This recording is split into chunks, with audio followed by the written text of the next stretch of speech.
உங்க உறவுகள்ல நீங்க சந்திக்கிற துரோகங்கள்ல இருந்து உங்களை பாதுகாக்க ஒரு கேடயம் இருந்தா எப்படி இருக்கும்?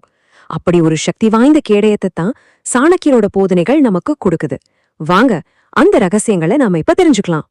யோசிச்சு பாருங்க, இந்த வலி ஒரு விபத்துல ஏற்படுற உடல் காயத்தை விட ரொம்ப மோசமானது. ஏன் தெரியுமா? ஏன்னா அந்த கத்திய பிடிச்சிருக்கிறது ஒரு எதிரி இல்ல, நீங்க உயிருக்குயிரா நம்பின ஒரு நண்பன். அந்த உண்மை தெரிய வரும்போது நம்ம உலகமே இருண்டு போறதுல என்ன ஆச்சரியம் இருக்கு? இப்போ ஒரு நிமிஷம் யோசிங்க. உங்ககிட்ட சிரிச்சு பேசுற எல்லாருமே உண்மையிலே உங்க நண்பர்களா? உங்க கஷ்டத்துல தோள் கொடுக்கறேன்னு சொல்றவங்க நிஜமாவே உங்க நல்லதை நினைக்கிறாங்களா? இல்ல உங்க பலவீனங்கள் எல்லாத்தையும் தெரிஞ்சுக்கிட்டு கரெக்டான நேரத்துல உங்களை வீழ்த்துறதுக்காக காத்துட்டு இருக்காங்களா? நாம முதல்ல பார்க்க போறது துரோகத்தோட வலி. எதுக்கு இந்த போலி நண்பர்களை பத்தி நாம இவ்ளோ கவலைப்படணும்? ஏன்னா துரோகம்ங்கிறது சும்மா ஒரு ஏமாற்றம் மட்டும் கிடையாதுங்க. அது நம்ம நம்பிக்கை மேலே நடத்தப்படுற ஒரு தாக்குதல்.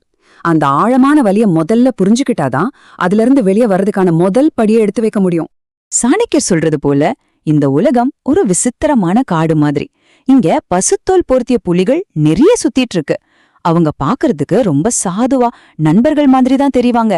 ஆனா உள்ளுக்குள்ள உங்க பலவீனத்தை தெரிஞ்சுக்கிட்டு சரியான நேரத்துல உங்களை தாக்குறதுக்காக காத்துட்டு இருக்கிற கொடூரமான வேட்டை மிருகங்கள் அவங்க. அடுத்து நச்ச நண்பர்களின் வகைகள் பாருங்க. எல்லா போலி நண்பர்களும் ஒரே மாதிரி இருக்க மாட்டாங்க.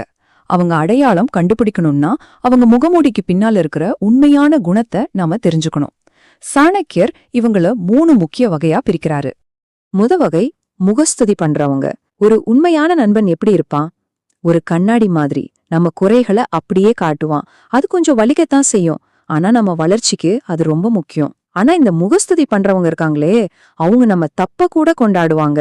ஏன்னா அவங்களோட அந்த பாராட்டு நம்மள பலவீனப்படுத்தி நம்ம வீழ்ச்சியை ரசிக்கிறதுக்கான ஒரு தந்திரம், அவ்வளவுதான். 2வது வகை சந்தர்ப்பவாதி. சாணக்கியர் சொன்ன மாதிரிதான், காஞ்சு போன மரத்துல எந்த பறவையும் தங்காது. உங்க லைஃப்ல வசந்தம் இருக்கும்போது உங்களை ஒரு மாதிரி மொய்ப்பாங்க. ஆனா நீங்க கஷ்டத்துல இருக்கும்போது ஒரு மெசேஜுக்கு கூட ரிப்ளை பண்ண மாட்டாங்க பாருங்க. அவங்கதான் இந்த வகை. அவங்க நட்பு உங்க ஸ்டேட்டஸ பொறுத்துது. 3வது ரொம்ப ரொம்ப ஆபத்தான வகை ரகசிய வேட்டைக்காரர். இவங்க உங்க நம்பிக்கைய ஒரு ஆயுதமா தான் பாப்பாங்க.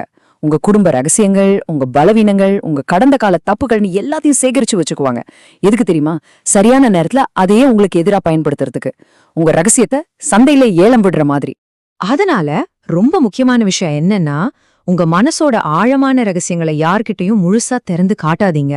உங்க பலவீனம் உங்க நண்பனுக்கு தெரிஞ்சிடுச்சுன்னா அந்த நிமிஷத்துல இருந்தே நீங்க அவனுக்கு அடிமையாயிடுறீங்க. இதை ஞாபகம் வச்சுக்கோங்க. சரி, போலி நண்பர்களை அடையாளம் கண்டுட்டோம். இப்போ அடுத்த கேள்வி, உண்மையான நட்பை எப்படி டெஸ்ட் பண்றது? இதுக்கு சாணக்கியர் நம்ம ஏமாந்து போகாம இருக்கிறதுக்கு ஒரு 4 சக்தி வாய்ந்த சோதனைகளை சொல்றாரு. தங்கம் ஒரிஜினலான்னு செக் பண்ற மாதிரி. நம்ம ஒரு தங்கத்தை வாங்குறதுக்கு முன்னாடி அத உரைக்கல்லில தேய்ச்சு பாப்போம் இல்லையா?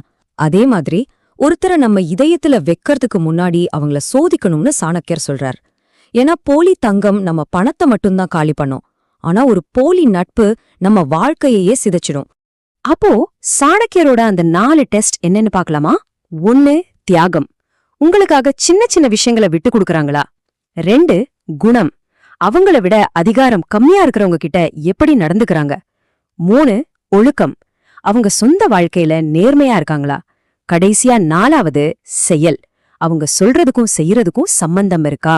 இந்த டெஸ்ட்ல ஃபெயில் ஆகுறவங்கள நம்புறது ஒரு விஷப்பாம்ப வீட்டுக்குள்ள விடுறதுக்கு சமம். இங்கதான் பெரிய வித்தியாசம் இருக்கு. ஒரு போலி நண்பன் உங்க பலவீனங்களுக்கு தண்ணி ஊத்தி வளர்ப்பான். அப்போதான் நீங்க எப்பவும் அவனை சார்ந்து இருப்பீங்க. ஆனா ஒரு உண்மையான நண்பன் உங்களுக்குள்ள தூங்கிட்டு இருக்கிற சிங்கத்தை தட்டி எழுப்பி உங்க பலத்தை உங்களுக்கு காட்டி உங்களை ஒரு பலமான ஆளா மாத்துவான். சரி, இப்போ ஒரு துரோகிய டெஸ்ட் பண்ணி கண்டுபிடிச்சிட்டீங்க. அடுத்து என்ன பண்றது? நேரா போய் சண்டை போடலாமா? வேணாம். சாணக்கியர் இதுக்கு ஒரு ராஜதந்திர வழியதான் நமக்கு காட்டுறாரு. சாணக்கியர் என்ன சொல்றாருன்னா, உங்கள் எதிரியோட நேருக்கு நேரா மோதுறதை விட ஒரு துரோகி கிட்ட அமைதியா இருக்கிறதா பெஸ்ட் ஸ்ட்ராட்டஜி. ஏன் அப்படின்னா, நீங்க நேரா சண்டைக்கு போனா அவங்க உஷாராயிடுவாங்க. ஆனா உங்க அமைதி அவங்களோட உண்மையான பலத்தையே உடைச்சிடும். அதாவது உங்க மேல அவங்களுக்கு இருந்த கண்ட்ரோலை இழக்க வச்சிடும். இந்த அமைதியான வழிக்கு 3 ஸ்டெப்ஸ் தான். முதல்ல அவங்க கிட்ட நேரா போய் எதுவும் கேட்காதீங்க. 2வது அமைதியா அவங்க கிட்ட இருந்து விலகி நீங்க அவங்களுக்கு கொடுக்கற முக்கியத்துவத்தை குறைச்சுக்கோங்க. கடைசியா உங்க முக்கியமான தகவல்கள், ரகசியங்கள் இதையும் அவங்க கிட்ட இருந்து பாதுகாப்பா வச்சுக்கோங்க. இது சண்டை போடுறதல்ல, புத்திசாலித்தனமா உங்கள நீங்களே காப்பாத்திக்கிறது. நீங்க இப்படி விலக ஆரம்பிச்சதும் என்ன நடக்கும் தெரியுமா? அந்த நச்சு பாம்பால இனி உங்களை கொத்த முடியாது.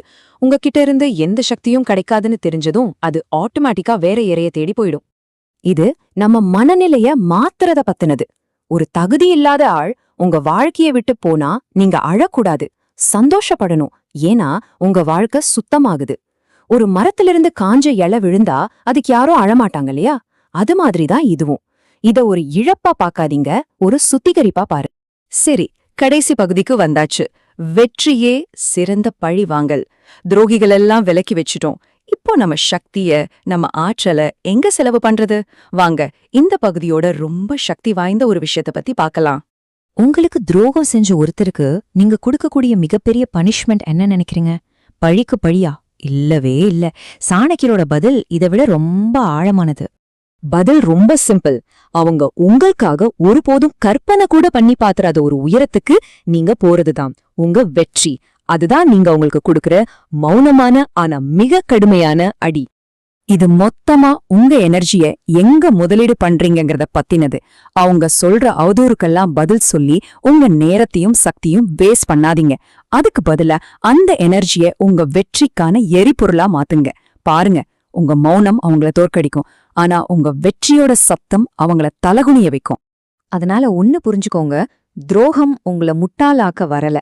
அடுத்த தடவை யார தேர்ந்தெடுக்கணுங்கிறதுல உங்கள புத்திசாலியாக்குறதுக்காக வந்த ஒரு பாடம் அது. அது உங்களை வீழ்த்துறதுக்காக இல்ல, உங்களை இன்னும் உறுதியான இரும்பா மாத்துறதுக்கு தான். இத எப்பவும் ஞாபகத்துல வச்சுக்கோங்க. உங்க வாழ்க்கை உங்க கையில தான் இருக்கு. உங்களை வீழ்த்த நினைச்சவங்களுக்கு நீங்க கொடுக்கற மரண அடி உங்க வெற்றி தான். உங்க மதிப்பு உங்க செயல்கள்ல இருக்கு, மத்தவங்க வார்த்தைகள்ல இல்ல.